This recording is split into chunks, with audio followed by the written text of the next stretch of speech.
Hey guys, it's your boy Silver, and here we are, another episode of the TBD Tavern. And I am joined as always with my lovely host, the what is your name again, you beautiful creature?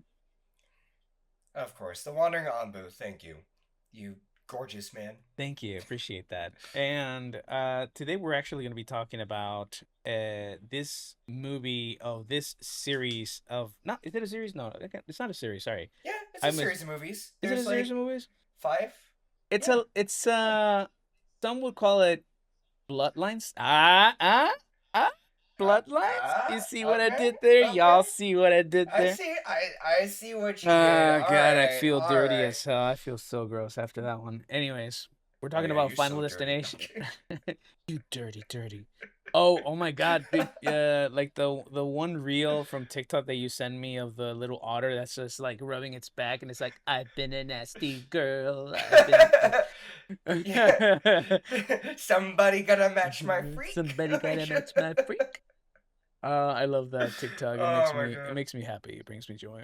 Dude, But real no. quick on Oh yeah, go another ahead. tangent. Yeah, what's up? I love the ones where it's always I just find the ones funny. Gino's asking me why I like these. I just find them funny where it's the guy that's just like, this one girl she asked me, she's like, "Do you like Space Jam?" And he does like this whole thing.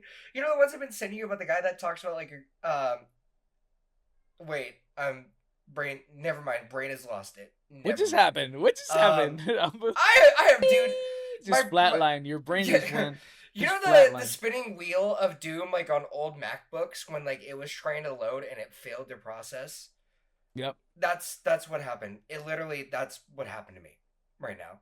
So Also, have you yeah, ever tried? Actually, you know what? You want to hear a tangent?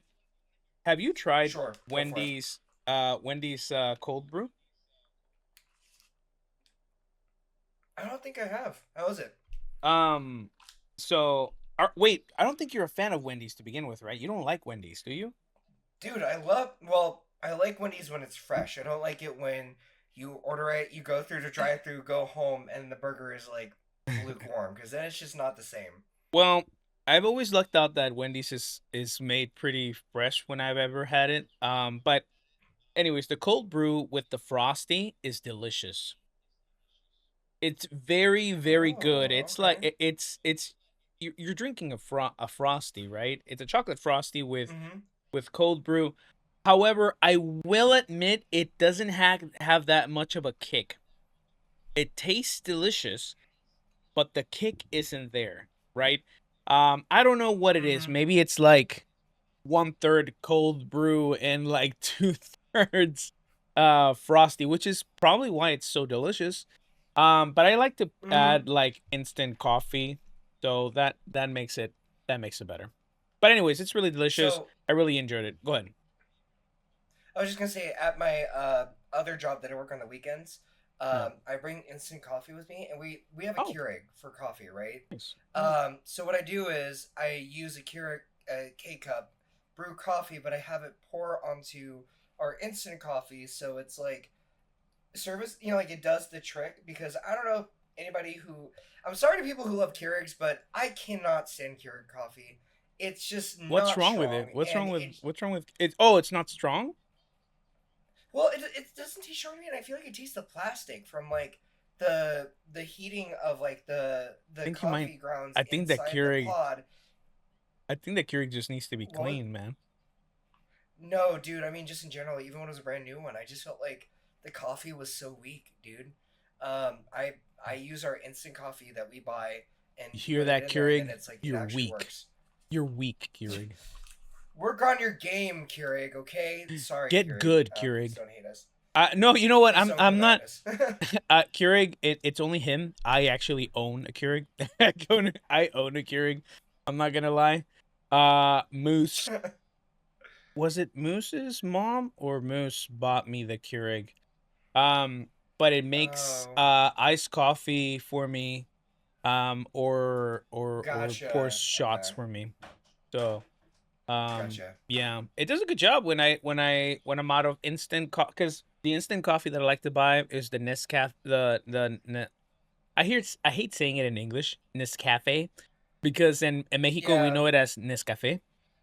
Ah, gotcha. So I'm gonna call it Nescafe. So I buy the Nescafe, but the one that's Café de Olla, and that's like the Mexican coffee. Have you ever had Café de Olla? By the way, do you know No, what I that don't is? think I have. Café de Olla, No, what it I'll is be honest. in Mexico, they grab a pot, right? The Mexican moms and grandmas don't have like a Keurig, and they don't sometimes Oh, can't afford a coffee maker, right? So they'll put all of the coffee grounds in the pot, boil the water, but then they'll also boil a it's called piloncillo, right? And you might have seen it. I'm pretty sure you've seen it at the store, in the grocery store. It's in the produce aisle, and it looks. Moose calls it a brown carrot, but it's not a carrot. It's a brown cylinder.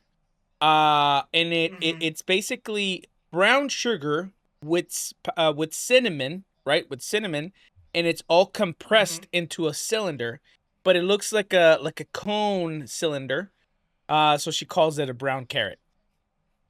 Um, and so the grandmas or Mexican moms put that in the pot also to sweeten it, and then on top of that, they also put like sticks of cinnamon in it, and then they let the coffee just kind of boil with all of that, and then they just put it through a Oh, okay. strainer, and Mm-hmm. and then boom, café de olla, right?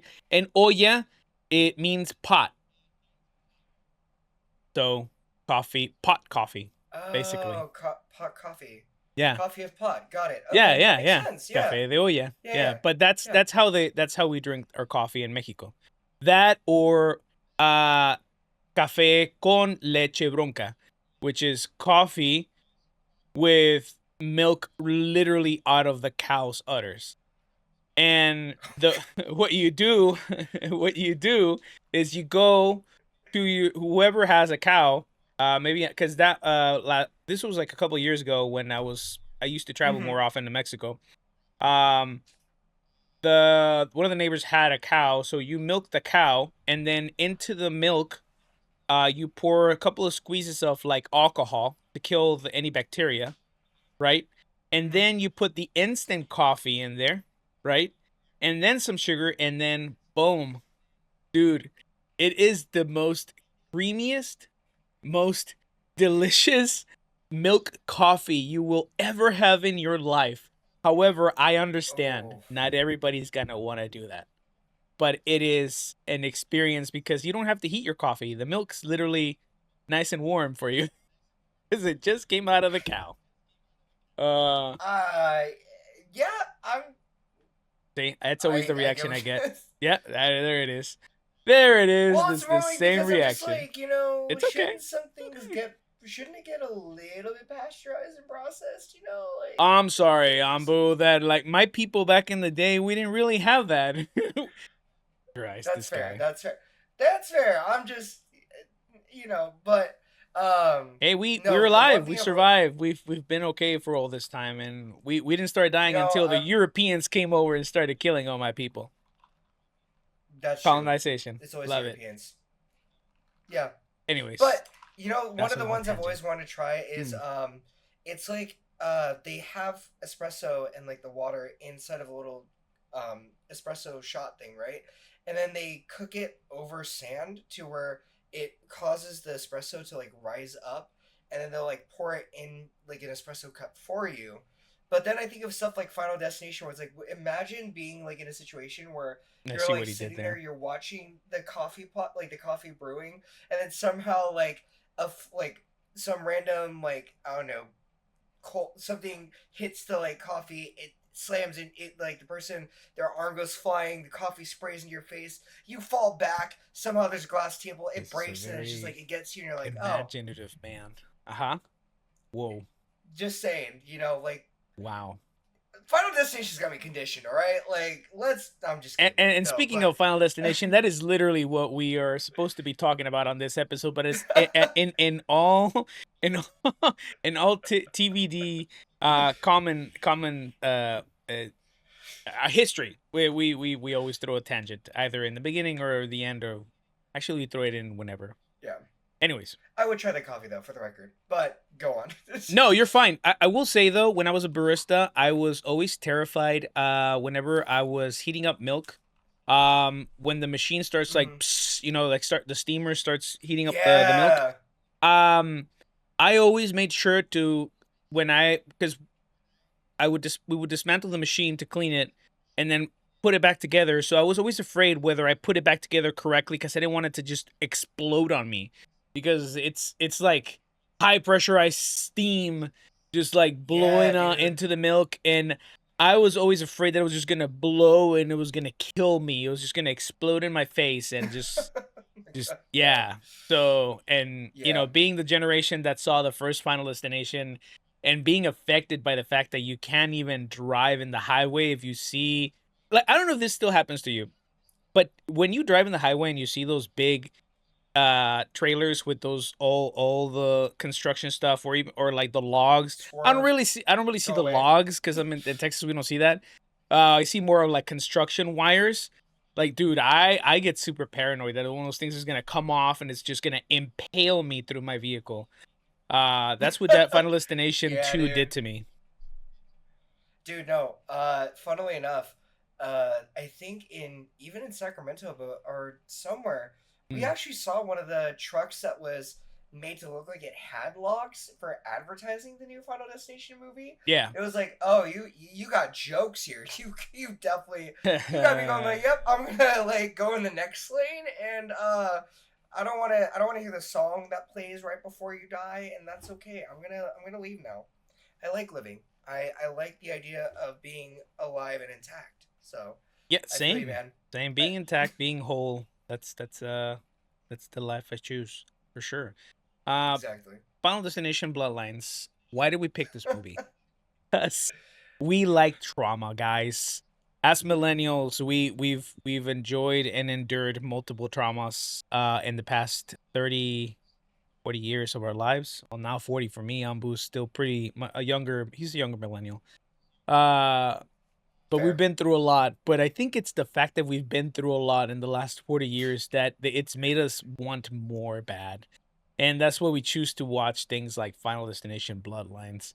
I did enjoy Bloodlines quite a bit because I'll be honest, even though some people might argue that that time period of the, what is it, 60s, 70s, uh when the movie kind of starts off, it Yeah. tells a story about a couple. I really like that type of time period a lot. I don't know why. I like it. I just do. Like when my It's yeah. it's what? No, please keep talking. Oh, I was just I'll gonna say it after you're done. what I was going to say was that I like the vehicles that my uncles and my brother had back in the day from those type of that time period. They were just, I don't know, they were just so nice. Those vehicles were so well put together to me, like the designs, and I don't know, it just looked beautiful Mm-hmm. to me. Also, the men wearing suits all the time, I like it. I love it. I love the fact that men used to wear all these very nice suits most of the time, right? I know that I don't usually wear suits, but I do dress better when I go to work, okay? I don't just always wear like a t-shirt and jeans most of the time. Most of the time, but I like the idea of just like that madman that kind of like Mm-hmm. tie suits, smoking, having a drink while you're at work. That sounds fantastic to me. And the women looked, even to me, women then, even though like they showed way less skin, they just look beautiful. The dresses that some of these women wore, and a lot of these dresses were also handmade by them. Like a lot of these dresses that these women wore Huh. when in this time period, there was not a lot of like designers and stuff. A lot of these like moms and whatever, they made those dresses. So it was so cool that a lot of these women just tailored everything themselves, you know? Gotcha. Yeah. I was gonna say the reason why I think it it has such an appeal Mm. is I feel like a lot of the designs were both vintage and trying to be futuristic. They had these ideas of like what the future would look like. You know, you look at like early 70s, 80s drawings, like what would the future look like? And the cars Yeah. look that sleek. They have that design. They have that paint style. They have like there's an aesthetic to the 70s and the 80s, to 60s and 70s that is very unique and is like a little time capsule. Yeah. You know, and then there's the very traditional like Fallout look with like the hair with pomade, and then like you said, the suit. Yes. Um, Hmm. yeah, and then like you know you had the TVs. I think it was just an era where people were like, let's try to design the future now, right? Like Yeah, I they were think very now we're just kind creative, of right? yeah. It was an era of creativity. I think is what Yeah, stands out. I thank mean, you, I'm not Ambu. saying That's it. That's it. That's yeah. it.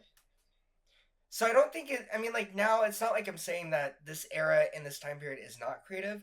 It's just more like they technology and everything was evolving at such a rapid rate that Yeah. there was so much to play with, untapped potential, so many things you could think outside of the box. TV, radios, cathode tubes, like all this stuff was just growing and constantly improving and advancing. So I think it was just a time when people could really just create things that were unique and everything. And I think that's why there's such a charm to it that a lot of TV shows try to fall back into with Yeah. like the aesthetic is because it has that appeal.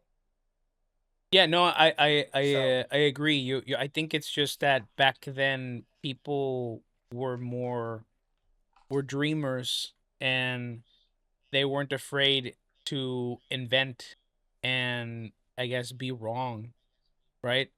Uh but I think we've lost quite a yeah. bit of that. But that's a conversation for another day, cuz let's go back to Final Destination. We keep freaking I'm so sorry, Ambu.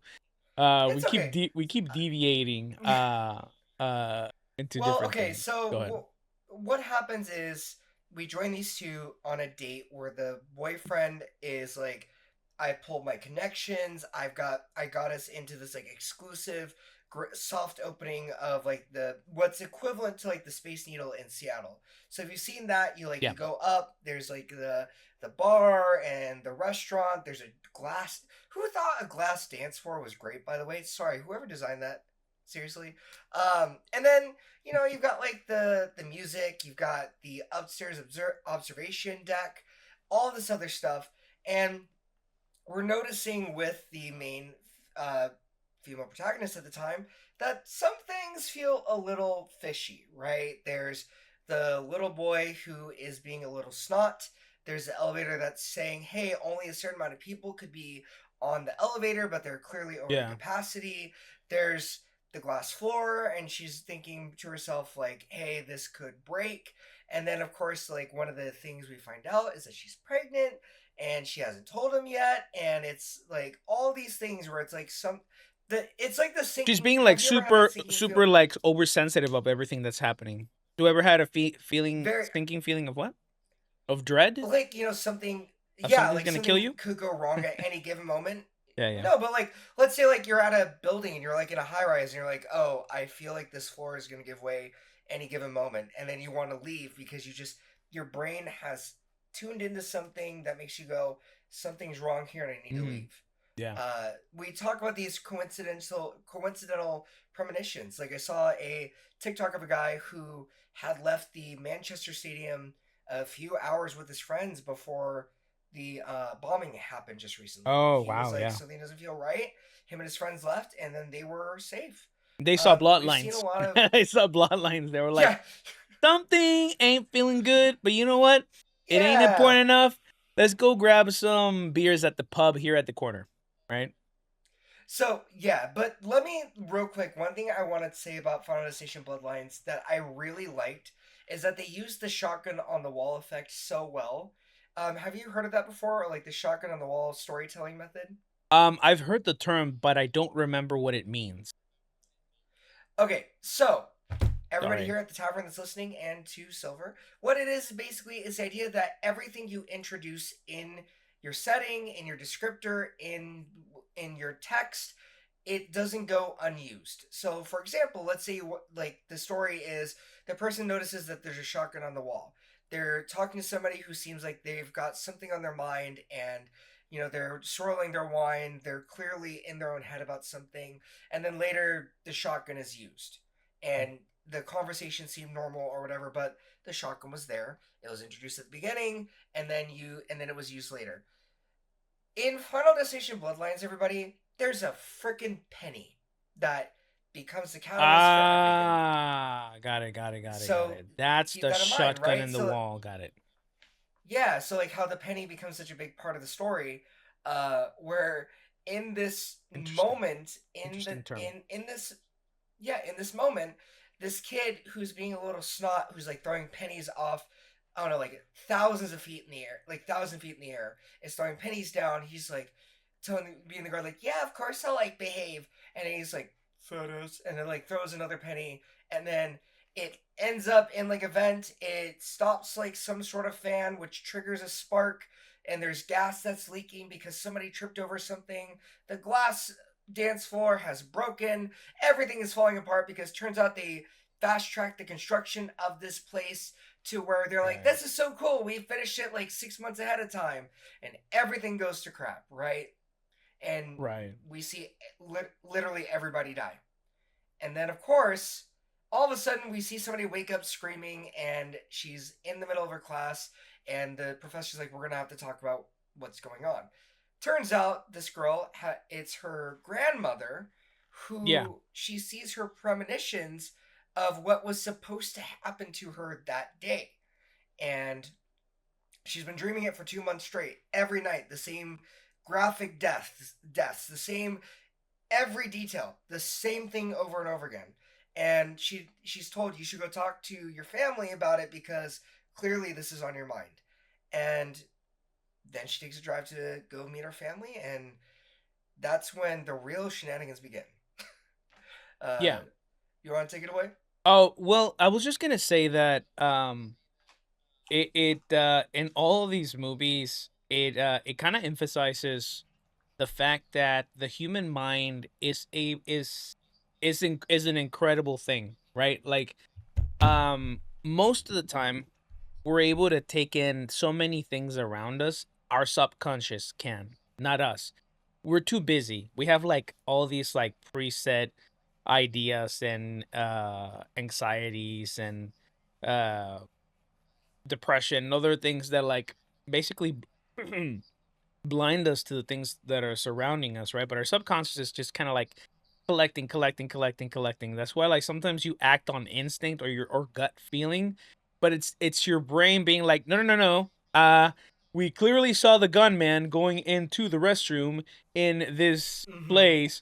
We should probably get out of here. It's not a bad feeling, but your subconscious can't really tell you all of that. So it just gives you that sense of dread, that instinctual feeling, that feeling on the back of your neck where your hairs get up and you get goosebumps, right?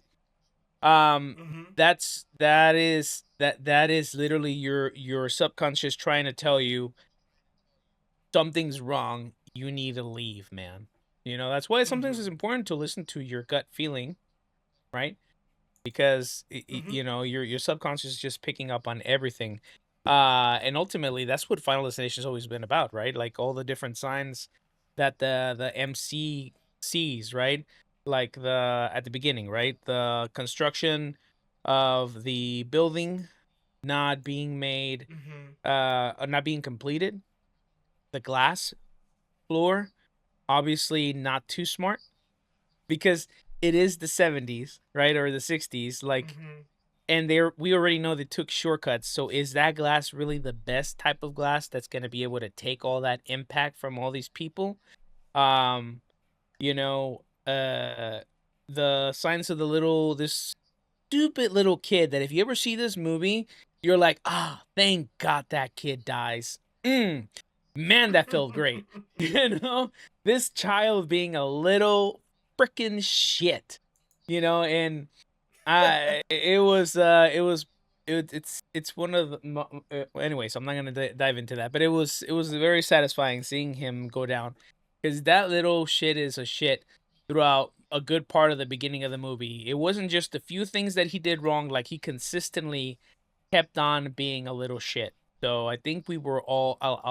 Well, Moose and I lucked out because when we saw the movie, it was just literally just her and I in the theater. It was Nice. all alone. But I'm fairly certain that if there was a lot of group of people, everybody would have cheered that this kid died. It was fantastic. Um, Dude, didn't he like in the uh, vision? Didn't he die because like he got into the stairwell before collapsed? yeah, yeah, He yeah, laughed at everybody, and then right yeah, when he got down to the very bottom, something like smushed him after he like yeah. made It it. He was like, landed on "Oh him my and it just god! demolished that child. Yeah, because Oh he my he he was god!" even like women and children first, and then he just like tackles people and pushes people to the side, and he's just like tries to get um into things and just to kind of save himself. But yeah, he's a little shit, man. I hated that kid Hmm. so much. But all in all, I guess what I was going to say was it's just listen to your gut feelings, guys, because that's what saved all these MCs for a good amount of time. Granted, death is out to get them. This Hmm. paranormal force that exists that is supposed to kill everybody is gonna eventually get you. But if you listen to the signs, you will live a little bit longer than others, right? Um, Yeah. go ahead, Amber. What were you saying? I was just gonna say, I think now something that I didn't think about until just now when you brought this up Yes, ma'am. is I think it's interesting how Final Destination plays with predetermined fate versus free will. Yeah, Because if you think about it, right, everybody in every Final Destination movie that has the high premonition skill, death still comes for them. It's going, hey, listen, you were predetermined to die here, so mhm, I'm gonna make you die. It doesn't matter what you think is gonna happen, you're dead. You're going yeah, to die. So yeah. just that's how it is. And so I think, we to tie it into something bigger, we always talk about in life how we have free will. We can make these conscious decisions that alter our lives in whatever it may be. But the way that these deaths do happen, it's kind of like, is it really free will that every Is it character really? has to make, or is it predetermined even with them avoiding death? Like at some point, is it like death goes, aha, this is how we're gonna do it, and this is how now it's been scripted? Uh, just something I was thinking about while you were talking about everything. Yeah, no. I mean, there's always that one chosen MC, right? But Mm-hmm. eventually, once the MC makes everybody aware of how to see the signs, then everybody's like, "Oh yeah, they're the signs have always been there. We just needed to listen. We just needed to pay attention." So everybody's able to see the signs, but yeah, there's always this one special individual that is picked or selected to kind of see everything ahead of time, right? Yeah, Um, so yeah, she's related because to. Oh, go ahead. Sorry. mm-hmm. No, please continue. I was I was just gonna interrupting I was just you. You're gonna in a flow. go I was just gonna go into the movie. I was just gonna say that this girl Stephanie Lewis, right? Uh Mm-hmm. like you just said, she's like she's in the middle of college class, wakes up screaming because she just saw this entire vision of everybody just dying. And all she remembers is that uh the name of the girl that survives and tries to help all these people named Iris. But the name Iris kind of like rings in her mind because it's like that sounds like my grandma Iris, right? And she kind of Mm-hmm. looks like my grandma Iris. So she had been doing bad in school because she had been having not just that dream that one time during class. She had been having these dreams consistently again and again and again of what happened to Iris and how those people died, and it's starting to affect her grades. And she's supposed to be like a prep, like the queen of preppies, and she's just the best in school and everything. And she's basically failing college, and she's about to lose her scholarship. So the way that she wants to tackle this is, I am gonna go look for my grandma. I'm gonna try and figure out, is this my grandma? What's going on with me? She's trying to figure it out. However, I want to say her actions are kind of stupid. Okay, first off, Okay. if this actually did happen, why didn't she Google her mom? Why didn't you Google this? It would have been in the news. It would have been on the news, right? If somebody saved this many people, it'll be in the news.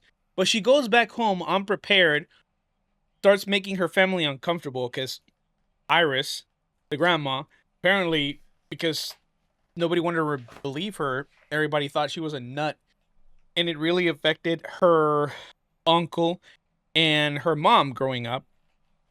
But all I have to say Yeah. is that, like, why didn't she Google her own grandma? Like, she would have found a lot of things on her own. Also, like, and I know it's for story, but this is kind of one of those things that are like kind of dumb to me when it comes to these type of movies. It's like, did you talk to a psychologist? Did you go to therapy? Like, you're failing. I don't know about you, man, but Yeah. if I'm failing and I'm writing on a scholarship, I'm gonna go see a therapist. I'm gonna see a psychologist. If I'm having this dream every night, literally, and I'm always waking up in night terrors, then you need to go see a specialist. And she seems to be like such a supposedly smart girl. I didn't think she seemed. She seemed the stupidest. Honestly, Moose and I deemed these group of people to be the dumbest Final Destination characters ever out of all of the Final Destination characters. These are literally the Okay. dumbest ones. They are the most incompetent, the most like they're looking for it to just happen to them. Because, and I'm sorry to get ahead of this, but unlike the other Final Destination characters, these people genuinely knew the bloodline of it all. They had a book that told them everything. They knew all of the Okay. history and then chose to be like, nah, we're just going to make a bunch of stupid mistakes and then get destroyed by them. But go ahead, Ambu. Okay. Somebody's going Okay. to Okay. disagree with me. So no, no, no. So here's the thing. The reason why I get what you're saying, but yes, you're right. I'm gonna try to play the devil's advocate Go here. ahead. So Let me here's the have it. thing.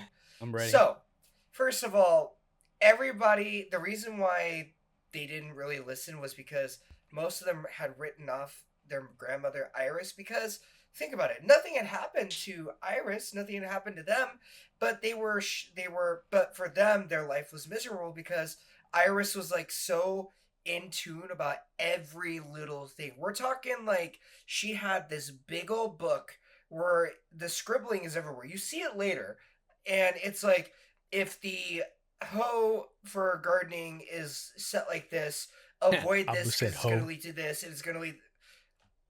It's a hoe. It like, so she has this whole entire thing where it's like does hundreds of pages of what would read like paranoia, because they're like, well, nothing has happened to us, so why should we live our life afraid? And even Stephanie's mom was like, I shouldn't have let you live in fear like we did when we were kids. That's why we don't talk about her anymore. But then, stuff goes awry when she finally finds her mom, because her aunt helps her to track her down, and then everything starts going to crap. And then, in true fashion, that they just make stupid decisions. I mean, you think about how like, Very um, stupid. you know, Stephanie is telling them like, oh, watch out for this tree here because it has these shears that are stuck in there, because this ball is gonna like hit you in the face. The shear is gonna like cut something, and then you're gonna like get hit with something, right? So that's what literally happens. Is like she calls it, and they're like, "No, that's not gonna happen But I whatsoever," think and you're then we proving just my see it point. happen I in the think you're background. I think you're proving my point though. I think you're proving the fact that they had information right next to them slapping in the face all the time and they were like, "No, that's not going to happen." Next thing you But no, know, no, no. But hold Julia on. dies. Yeah, but I was gonna say this though.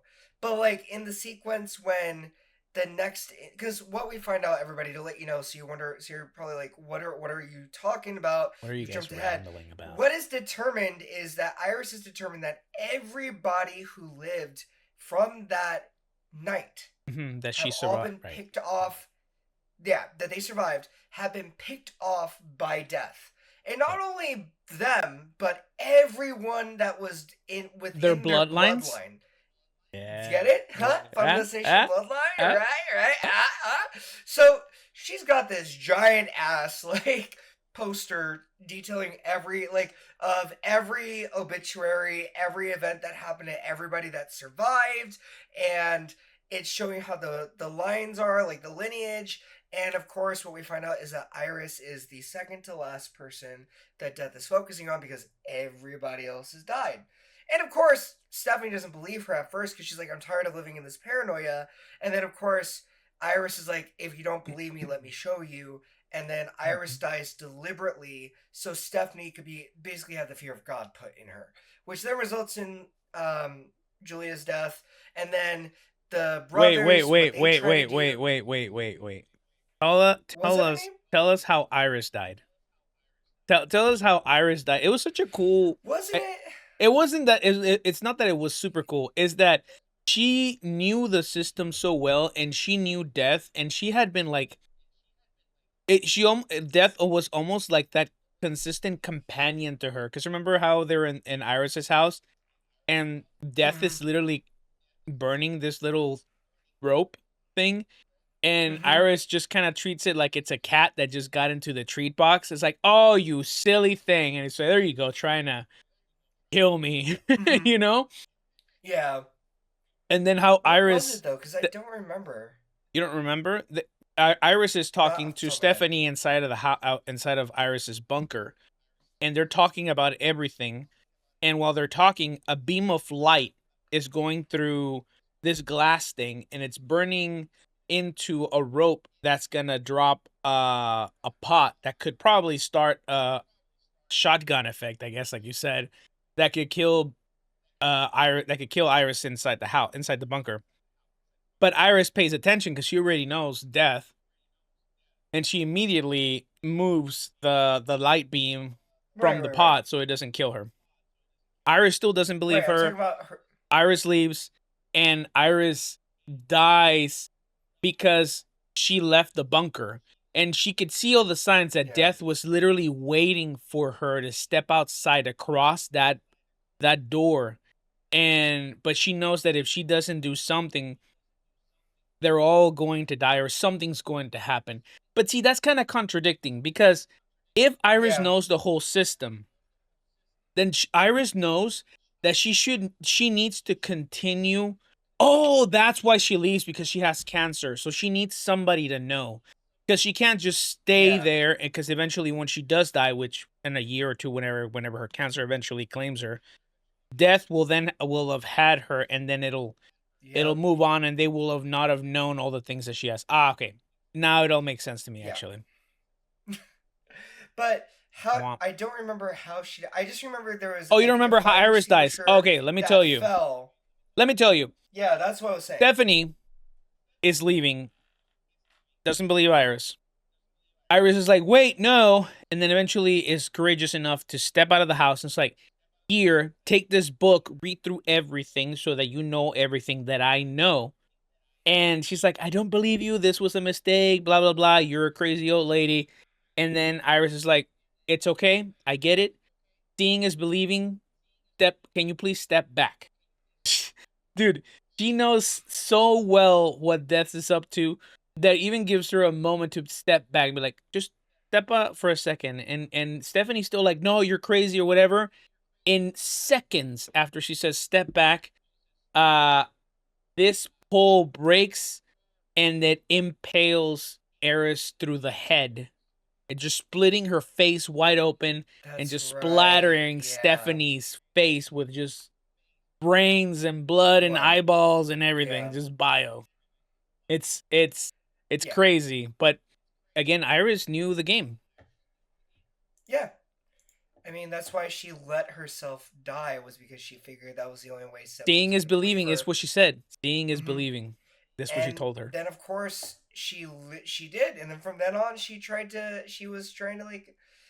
Tell the family. figure it out. Yeah. Yeah. And then the family has a barbecue to mourn the loss of Iris. Yeah. And then Darlene shows up, Stephanie and what's her brother? Charlie's mom. Charlie's mom. Yeah. And yeah. And then, we see Death kind of slowly going into action. There's the misdirect with the glass shard that goes into like the ice chest, in the ice thing, ice tray. And then we see the kids bouncing on the trampoline, and there's like a rake and some other sharp objects underneath, Yeah. and all these other things. And then there's like a hose that they put um, into like a wooden barrel that has like other garden supplies or something like that. There's basically everything Death has at its disposal is there and ready to go, Yep. and then it's just like all of a sudden a series of events goes off because Darlene saves them. You think Darlene saves them from the trampoline where it's about to break, but it's a misdirect from Death because we know how the bloodline thing works, where it's not the kids that are going to die next, it's the direct The descendants that are Yeah. going to die next. Yeah. Since And then of Iris course, died, it's then the kids of Iris. yeah, which then turns into the father, or who we know as Uncle Howard, Hmm. who dies. It's a very, honestly, Final Destination Bloodlines, I felt had some very creative deaths. I'm gonna say that. I love the creativity of Yeah. how they come up with these like concepts. This man died from a lawnmower being turned on from like the hose shooting off garden, like what was it, a garden rake I think, that turned on the lawnmower. He fell, and then his face gets shredded by a lawnmower, and then Yeah. it's not even a day and they have another funeral because he dies. Sorry to Yeah. laugh at it, but it's just like it was so comical at that point No, because we they're all like, should laugh. "It's We should not laugh at true." death. It's very Yeah, but Mexican of you. Kidding. okay, well, but Uh, yeah, it's just yeah, like yeah, crazy, dude. yeah, It's yeah, wild. yeah. No, it is wild. Like you said, like imagine that family must be like the amount of pain that family is going through. They just lost Iris, which by the way they weren't close to, but however, Howard and Darlene have like Hmm. a lot of feelings about that because they left him. Iris left him with a lot of trauma because Hmm. even though granted she was right about death, it's not something easy to have your family or kids digest, right? Yeah. Um, so it's gonna leave some negative feelings about them growing up. Um, and then Howard was such a nice guy. Like I'm like, this dude's such a Yeah. nice dude. Like he was such. I felt bad when he died, because he welcomed Darlene, his sister, after he left his family. Um, he gave her a Yeah. key to stay and a place to stay in the house, and he was just so loving and open about his feelings. I'm like, man, I hope that like when I get old, I'm as open with like this guy was. Like that's life goals. I'm sure the actor Yeah. is probably an ass, but I'm just kidding. I'm just kidding. Oh my Alex god. Sahara, Alex Sahara. I'm so sorry. I'm just kidding. You're probably not. You're a Watch very nice him guy. comment on our YouTube channel like I saw that. I hate you, I Silver. heard F that. you. you know. You think I'm a bad person? I'm a nice guy. I'm a nice guy. Um, no, yeah. So, yeah, like you said, they just lost Iris. Now they just lost Howard. And now we have Hmm. Stephanie, who is like overstimulated with all this data, right? And Yeah. is now trying to get her entire family to listen to her. But it's hard. Like, how do you get this entire family who wants to forget about Iris, who just suffered through the death of Howard, have their one of their own, who by the way, Stephanie, so I don't think we got into this, but Stephanie already was having a pretty like rough had already a rough relationship with the rest of the family. Like before Yeah. she went to college, she was like the overachiever, the goody good girl, she was the perfect person, right? That we all know that girl, or the stereotypical girl. That Yeah. Stephanie played. But then she kind of disconnects completely from her family, right? She doesn't come to visit, she doesn't text, she doesn't do a lot of things. Darlene, their mom leaving messes with her quite a bit. But at the same time, even though it messed with her, it affected her relationship with Charlie, with her dad, with her cousins, whatever. Yeah. So she already has a pretty strained relationship with her family. So it's even harder for her to convey or have them trust her when they can't trust her to be there for them when they've needed her since she left. Which I think at Yeah. some point even Charlie kind of puts it like that to her and even relates her to her mom, which like just upsets her even more when he compares them both, right? He's like, "I'm not Yeah. like mom," but he is. She sort of. She kind of left him. She abandoned him. Her little Yeah. brother felt abandoned. You know. He did, and he had every right to be upset. I didn't blame him for that sequence. I mean, here it is, like your trusted confidant. He said that they were pretty much besties, and it's like, how could you leave me like that? And I don't blame him for that because it felt like how the mother was. I mean, they it. I feel like it was a Yeah. household where the kids who were still they like missed their mom so much and nothing was ever the same. And like the dad tried to hold it together, but he was grieving it in his own way.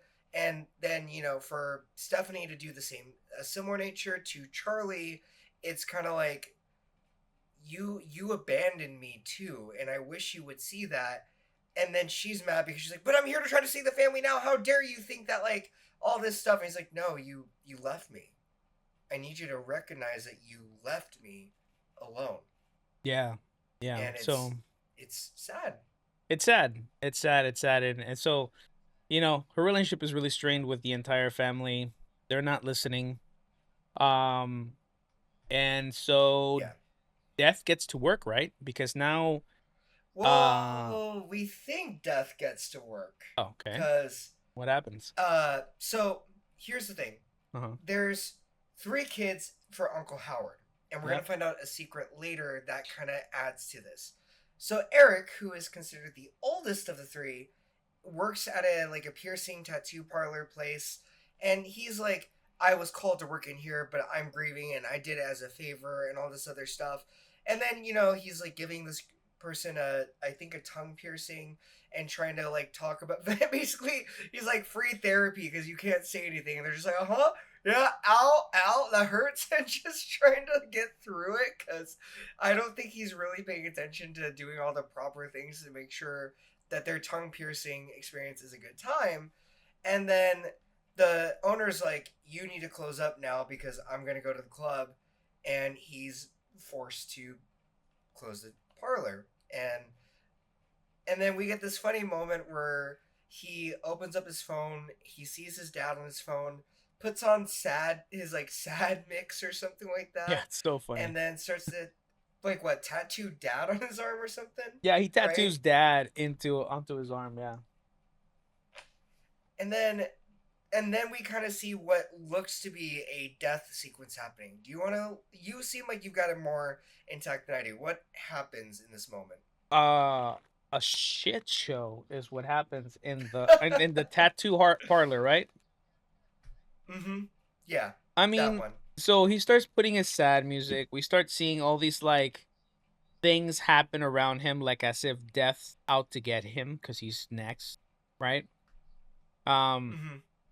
we see at some point a chain above him keeps hitting the fan, right? That's weird. I don't know how I didn't hear that. Like that chain was thick enough. If that thing starts hitting my fan, Yeah. I would have heard that. But even if music is playing, because it's not like he was had music on his headphones, the music was playing out loud, and that chain's so thick. I Yeah. don't know. Whatever. Anyways, It's for the thematic elements. he's Let's closing right, yeah. and aside from him tattooing himself, he's closing down. He's prepping things. He locks the door. He's putting away some chemicals. He's using the same chemicals to clean some of the tools that they use for piercings, etc. Um, and you're like, okay, is death gonna kill him with the chemicals? Are those chemicals corrosive, or are they gonna light up and burn him? Like, how is he gonna die? Is it gonna be the chain? Like, what is gonna happen? Like, you're all these things are happening around him while he's tattooing dad and having an emo moment on his arm. Eventually, the chain gets stuck on the fan. The chain spins, catches him by the freaking nose ring because this dude has Mm-hmm. a lot of piercings in a lot of different Mm-hmm. places, and we will get to that. But it, Oh my it god, gets yep. him by the nose, which then starts like pulling on him, and he realizes it's gonna pull on him. So he starts. Okay, he chooses to get on top of the chair, and then on top of the counter, which is made out of glass that could break in Mm-hmm. and eventually pull on his nose, right? Instead of like, if it was me, man, honestly, and something like that latches into my nose ring, right? What am I gonna do? Am I gonna try and take it off and hopefully before it keeps on spinning and pulling, it's gonna shred my nose open? No, I'm gonna pull that chain down hard, even if I break the fan, because I'm not gonna trust that I'm gonna be able to get it off of my nose on time. But this guy just, it's like he's doing a comedy routine. He gets on top of Yeah. everything. He is like doing this whole tiptoey thing. Eventually, he's able to get it off of his nose ring. And then fire lights up on some of the chemicals because one of the canisters from the chemicals falls open and starts spreading around him. And now a fire's lit up. You know, a lot of things are happening. And then eventually, we hear him fall into what it looks like he fell into the fire and him screaming, ah! A bloody murder. Yeah. But Yeah. he and Stephanie wakes up super paranoid, wondering where Eric is because she's been texting him trying to tell him, "Hey, you need to be careful. You're next. You're going to die." He doesn't answer. Next morning, he still doesn't answer. She goes and wakes up Charlie. Charlie hasn't been able to talk to him. They eventually hear on the news that the tattoo parlor shop had burned down or there was like some sort of fire. So now so even Charlie's not like, "Oh, this is real. Like this is happening. Like he died." So they go look for him, and as they're driving to Uncle Howard's house to go look for Eric, they almost run over Eric. So Eric's alive, guys. You know? Mm-hmm. And he's like, "Hey, are you freaking crazy?" And then they get off the car. They're like, "Hey, dude, you good? Like, we heard what happened." He's like, "Oh, yeah, I'm fine. Like, some crazy stuff happened, but, you know, whatever, nothing." They just keep on walking down the street. And like Ambu described earlier, she's just telling him, "You just need to be mindful for all these signs. I don't want anything to happen." Like, you know, and there's these kids playing ball. There's like some gardening happening. There's like a lot of different things Mm-hmm. that the ways that he could die or set off that could die. She basically calls it all, right? And Yeah. I mean, uh he also almost gets hit by a bus. He yeah. like was at a Yeah. point where he was doing the Oh my like, "Ooh, god. death is gonna get me," and then bus comes by and he almost gets hit. And you're like, "Bro, Yeah. you're gonna die." It almost took him out, but it didn't take him out. Yeah. So eventually they get home. The would be the second oldest sister, Julia Campbell. She goes and heads out for like it's talking to them, and she's just making fun of Stephanie, you know, being crazy, and then she heads off for a run. And all the things that she called that could have killed Eric basically they all start happening, and they take her out and they push her into this trash can. The trash people, they, what do they call the people with Oh, the the trash trash guy. truck? Yeah. Yeah, the trash guy. In the truck, it grabs the trash can where in the Julia's in there. It dumps her into the big dumpster machine, and then everybody's like, "What the?" Like, so they go for the truck to try Yeah. and stop the truck, but the guy inside the truck is having a blast. He's just like listening to music. I forget what song it was listening to. It was a ridiculous song too. Me too. Um, Yeah. Stephanie reaches the truck, climbs up the ladder, tries to reach for Julia, tries to get Julia out, but she only, instead of, she tries to give Julia a hand, and she ends up with a hand. Oh my gosh. That's But all that's all that's left of Julia is literally a hand, right? yeah. And And that yeah. yeah, sorry. Go And then ahead. that's when you find out that no, you're fine. That's when you find out that Eric, the older brother, is actually not biologically related to Uncle Howard. He's related to the. Aunt He's Brenda actually in. decides to tell us the Yeah, truth. he's Yeah, yeah. Brenda tells us. By the way, I had an affair with the tattoo guy, and you're his son. So the dude that was like, "I'm going clubbing, fuck you." That that's was her his dad. dad. He's just Yeah. like, what? So then it turns into all of a sudden Bobby, who is the youngest, look at everybody going like, "You're not gonna let me die, right? Because I'm next." And we're talking like squeaky clean, all American Poor image boy Bobby. here, who's just like, I actually yeah, like Bobby. He's an airhead, but you know what? he listened. I feel like it landed because when Stephanie first pitched it to them all, Bobby was actually listening. Like he Yeah. really was. Like he genuinely like I don't know. It had it not been for the rest of the family, I think Bobby would have been immediately with Stephanie listening and paying attention to everything. Well, the mistake that he made was when they listened to the advice of the beloved, rest in peace and rest in power to this amazing human, Tony Todd, who has been part of the entire Final Destination series except for I think the previous Final Destination that just came out, who is known to be the only other survivor of death.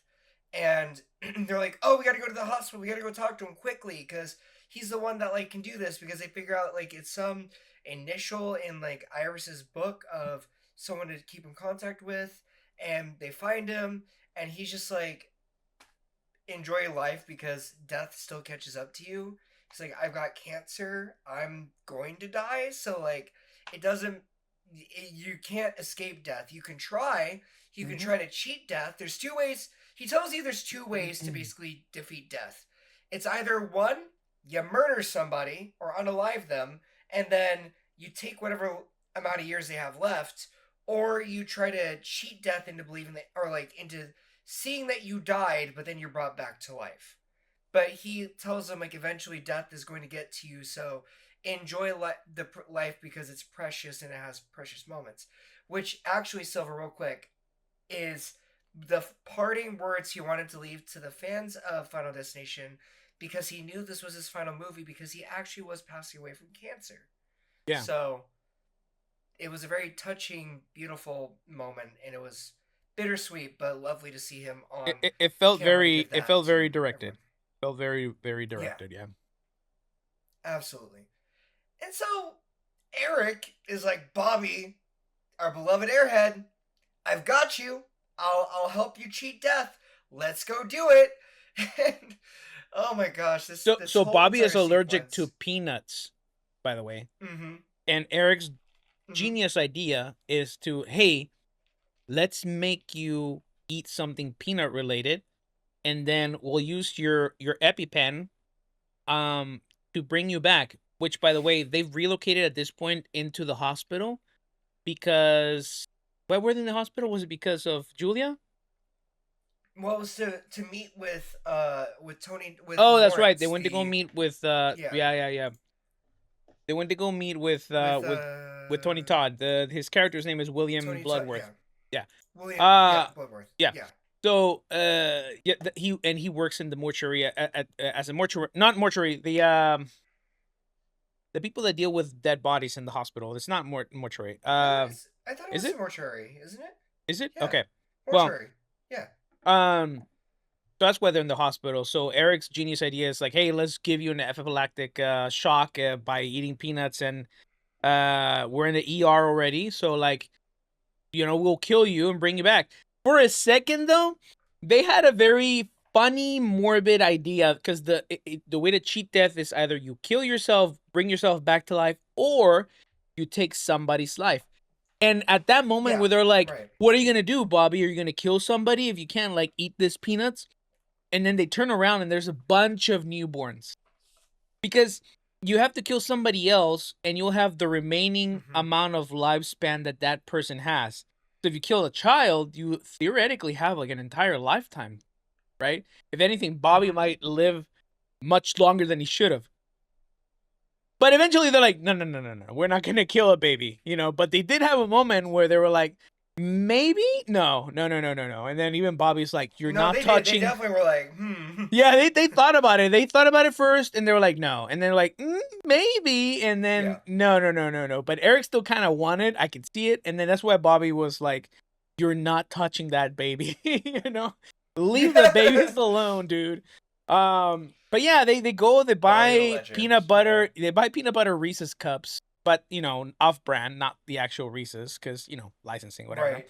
Because he was like, I'm not gonna just eat some like roasted Right? peanuts. I'm gonna I go don't out want none with of that like. nasty salted thing. Give me the good shit. Give me that chocolate peanut butter stuff. Yeah. Uh Yeah, same, yeah. same, same, same. I mean, yeah, dude, like if you have to eat something, let me eat the best version of it. Yeah, Um, why not? I would do that. but then Like, what happens, shoot, if Sambo? I'm Do you going remember out. what happens after that? So, funnily enough, you think for a moment he's gonna get impaled by, in the vending machines where it like curls and it's a spiral, and then it drops down. It looks like it was about to break out because it does No, touch my the pocky. window, and then it like breaks, and then we go, Uh-huh. oh, okay, death is obviously here, right? And then they hide in this MRI room, and Eric's like, okay, okay, just wait here. I'm gonna go get a wheelchair, and we'll get you safe, right? So here's Bobby trusting Eric unconditionally, just like sitting there like a golden retriever, just like, yeah, okay, I'll There sit you go. here. I'll Bobby do is a that. golden That's retriever. fine.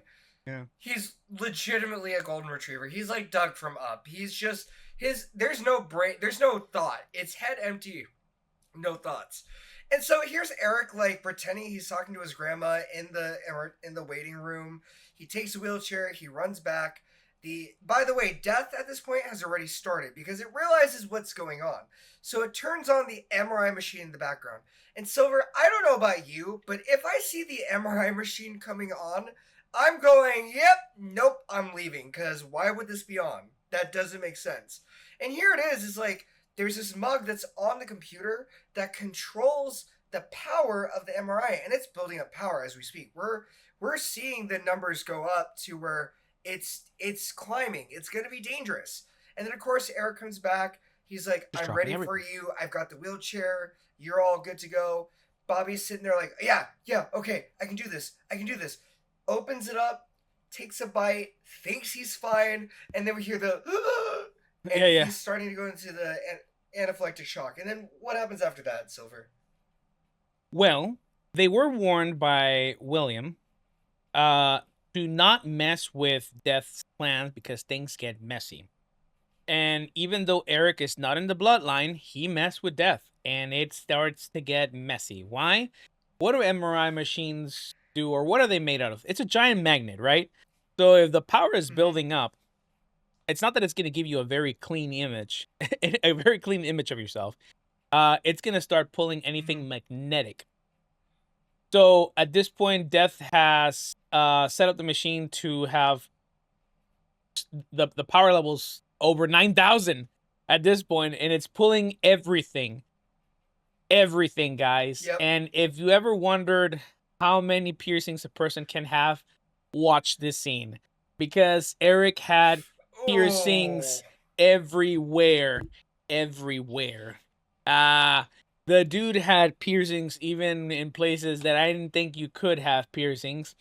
And they came out of him. It came out of him.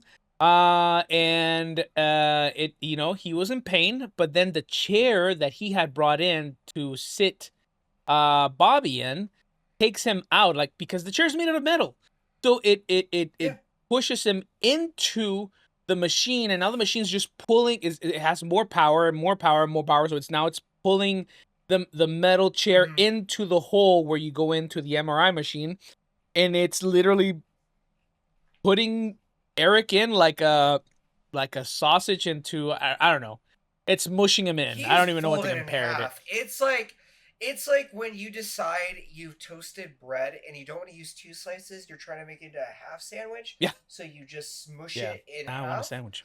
And it's like you went Mm, the wrong way. You yeah, decided to not go with the part that should bend. You went the opposite way. And now the bread is breaking, and it does, and yeah, it's sad. It's a yeah. sad moment.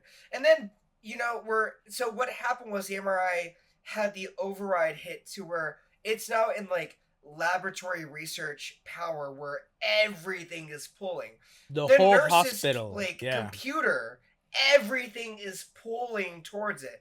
And then Bobby, because he's in anaphylactic shock, he can't do anything. He gets pulled, I forget how, but he gets pulled to the machine and he's just like stuck there and he's saying, "Help me, get me out of here." So And the nurse is like, I "Oh can my tell you how. gosh, I what can tell you how. happened?" I can tell you how. I forget how, Bobby. but So yeah. so so so Eric died with the needle, the EpiPen, and it's stuck in the machine because Eric Oh, is that's stuck in the right. machine.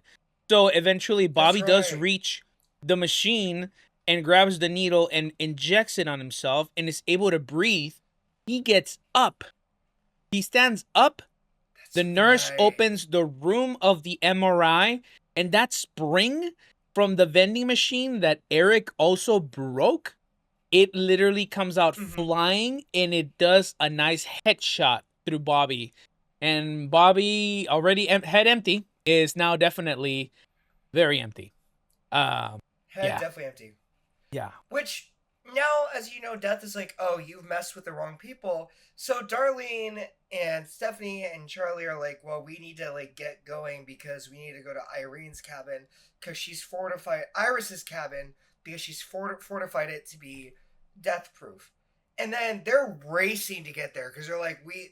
Darlene's like, I'm gonna go in there. I'm gonna like save you all. I will live in there for years so you don't have to do this so you can live your life. And as they're going, Death is just like, do you not remember what I did to Iris right outside the cabin? Do you not remember what happened? No? yeah, Let me yeah, show you. yeah. Stephanie reminds her, it's like, do you Uh, think seriously Death is gonna let you get there safely? You know, yeah. and as they're trying to get to the bunker, Death is already trying to take her out to the point where like eventually Darlene switches seats with Stephanie, and Stephanie ends up having to drive. Yeah. Um, but yeah, they get there. They have a hard time trying to get in because the gates of the house are closed from the bunker. Which, by the way, how are they closed? Stephanie was in there previously, so wouldn't she have left it open? I'm so You confused. would But think so. you would And think that if they how did nobody inherited the already take house, over? right? Yeah. Like, if they were the family, how do they not have the keys to the bunker? If clearly the bunker's doors are closed, maybe they were open. Maybe they just needed to open the doors normally. I don't know, No, because but I things think that they you don't did. think about when Well, you're because, like, panicking. yeah. And so, like, I would agree with you because I'm like saying I would think Iris has a generator somewhere. Iris has plenty. Like, this place has been fortified to be death proof, so there's no way Yeah, she doesn't have something set up to where there would be like backup power. But yeah. they ran the gate. They've just decided that's the way to do it That's because they got just to get in. let's Because just the that's so stupid, man. yeah, because Let's break and the the window. fortress by breaking down the main gates. That's just so Mm-hmm. smart. Oh, and then my favorite is you see the spark that's happening on the rooftop. Clearly, something is going to happen. And Stephanie, the one that has like the greatest premonition prowess, is like looking at it and she's like, "Yeah, okay, we got to get in there quickly because Death can't get us." And again, Death is like, "All right, hold my beer. Bet we're gonna make this happen." Watch this. And yeah, and then of course, like, what is it? They're racing to get to the cabin. They're driving through. They're going. Wind is blowing. It means death is coming their way. And then I think if I remember correctly, once they get out, the cabin blows up, and Darlene is Yeah. like, her face is burnt. She is dying. It's clear that she's dead. And then was Stephanie was locked in the RV that they were in. Yeah. So Death is like, Mhm. I'm gonna get a 2-for-1 right now. Like, I'm gonna go for it. Yeah, yeah. And yeah, and then Charlie's like, oh god, my mom is dead because Darlene dies from being burned to death. And then you think Well, Stephanie is drowning because no. sorry, go ahead. No, Was I she's wrong? not Sorry, burned go to ahead. death. She is burnt, but doesn't die. Uh Charlie Hmm. actually gets trapped by the debris because the bunker exploded. It's pinning him down. Death is about to wipe all three of them out right then and there. Because yes, Stephanie is in the camper. It's stuck. The camper tilted because of the explosion. She's underwater, so she's dying. Um, but Darlene, even though she's like halfway burnt and cooked like a churro, she is able to God. lift the piece of debris, lets Charlie out, and tells Charlie, "Go save your sister. I'll try and hold Death out." Death is like, Oh "Watch my god, this," yeah. and Death drops literally this Yeah. gigantic pole and splits Darlene in half in front of That's right. Charlie. Oh my Charlie god. runs to the camper to try and save his sister. He looks for a knife desperately to try and tear through the seatbelt that's stuck. And eventually Stephanie passes out or dies, right? Supposedly, from the lack of oxygen, Mm-hmm. being underwater. Eventually, Charlie does get her out. He begins CPR and brings her back to life. So at this point, we think that we've ended the cycle. We're happy. Everybody's good. Charlie is graduating. He's going to prom, right? He's gonna go take out his date. Because Yeah. they beat death, Ambu. But what happens after Yep. that? But Did they beat death? here's the thing, everybody. You remember that penny that we talked about? You know, the douche Oh, boy that was stupid chucking penny. pennies down all the way from the sky tower, Yeah. and the one that went through the vent that basically would have set the place on fire. Yep. Well, that penny was taped to the book of irises, and I forget how, but there's this other lady who had the penny, The old lady and that she put it in a that coin Eric purse. stole the chair from. That's right. And she got the penny. She had it with her. She's buying lemonade not that far from where they are. And in true fashion, we see the penny fall out of the Her bag. wallet. It's Yeah. making its journey. It's having a good day. It's decided to take a stroll. It's like it's a beautiful sunny day. Life is great. It gets stuck in a train track, by the way. And in this particular part of the train track, it's the one where when a train is trying to signal the direction, it's trying to when they want to switch The train and tracks. pull The train tracks the change. Right. yeah, and it's stuck in there, and there's a train coming, and of course the movie's just like, there's a train there, don't worry about it, it's there, right? And here it is, Stephanie's taking Charlie to go pick up his date, and then everybody's like, oh, we love Charlie, Charlie is great, and then the date's dad is just like, yeah, I heard Charlie saved you from drowning, and you thought you were dead, but and then they're like, wait, what? She did die. She drowned. He's like, well, no, because if you were able to be resuscitated, you didn't die. Your heartbeat just slowed down, but you were still alive. And this is something that I think a lot of Final Destination movies have done, right? Where Yeah. like the ending is like the protagonist thinks that they've like Oh. tricked death, and then death is like, surprise, motherfucker, and then just like comes in full barrel. Yeah. So here they are. They're like, oh god, what? We didn't cheat death. So you remember that train? And you remember that penny? And you remember the train changer that happened? Yeah. They're bolting now, by the way, because the train has fallen off the track. It's tearing up this neighborhood. I don't know if the date and like the other people and the parents are dead, but we see Stephanie and Charlie running, trying to survive, because death has been like, here's my grand finale for you. You're gonna love it. It's wonderful. And the train is going, it's slowing down, but And they think compared they to the speed outran of a it. human running, Yeah. yeah. And then again, you think, oh, we beat death, right? So, Silver, do you want to give the grand finale of what actually happened at the end? Let me say this. You cannot. Humans were not meant to outrun brains and physics. Okay. True. And those things were Stephanie and Charlie were reminded that of that fact. So just as the train stopped and they were like, we're good, we're just gonna stop running right here, the rest of the train that still got momentum, because when it derailed, it's got all this other parts that are still derailed and are still going, Mm-hmm. they eventually go over the train that where it stopped, and it crushes them. It just destroys them. And that's how the Well, movie ends. So, here's the thing, real quick. It's a callback to I think the original Final Destination, because it's fucking logs, dude. It's logs that come just yeah, flying out, it's the cart like with from logs. behind the. Yeah. Yeah, and so they get squished. That's it. The movie's like, gotcha, and then it ends, and the bloodlines and everything has been taken out, You and think, that is how the movie maybe. ends. We don't know. There's So probably going to far, be another yeah, one. we don't know. There's been so many movies that, for all we know, there will be another one.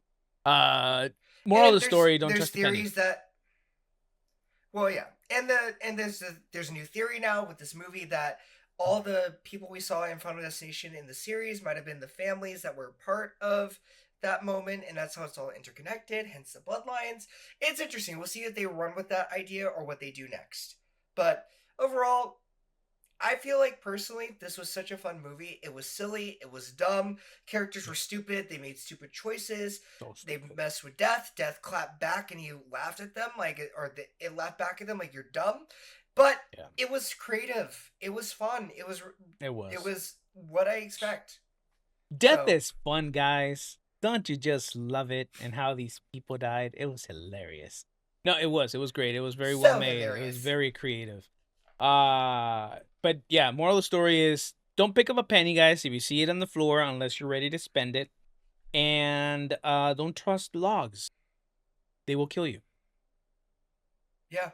Yeah. Stay away from logs. Stay away from logs, guys. Absolutely. And don't get a certain type of piercing once you see that movie. Just letting you know. Don't One piercing is don't do it. nice. Two, okay. Three, all right. Let's talk about it. But more than that, and on different parts of your body.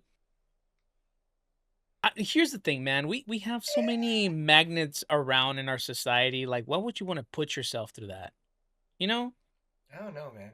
I don't know. dude. I I don't know. don't. I don't get that. Like, why would you do that to yourself, man? I Just agree, doesn't dude. make doesn't make But sense. him, Go ahead. Sorry. I agree. But I'm just gonna say, if you have a moment, if you want to see a fun summer movie that is silly and inventive, I'd say go see it. It's fun. It's not It's gonna fun. be an Oscar movie if that's what you're No, into, no, but no. like, Definitely not an Oscar it's a movie. good date movie. It's a good date movie. Yeah. Honestly, it's Yeah. It fun. really is. Yeah. Yeah. Yeah, We had fun with our significant others. It was a great time. We laughed. yeah, It we was loved it. great. It was awesome. Yeah, But yeah, watch it, guys. It's a good one. Tell us what you think. Like, share, subscribe. Tell us in the comments. Did you watch it? Did you enjoy it? What's your favorite Final Destination movie? Mine's number 2 because it traumatized my entire generation. Uh, but yeah, don't forget to pay your tabs. hmm Thank you so much for listening into the podcast. As always, we appreciate your continuous support. And yeah, goodbye. Adios. Have a good one. take care.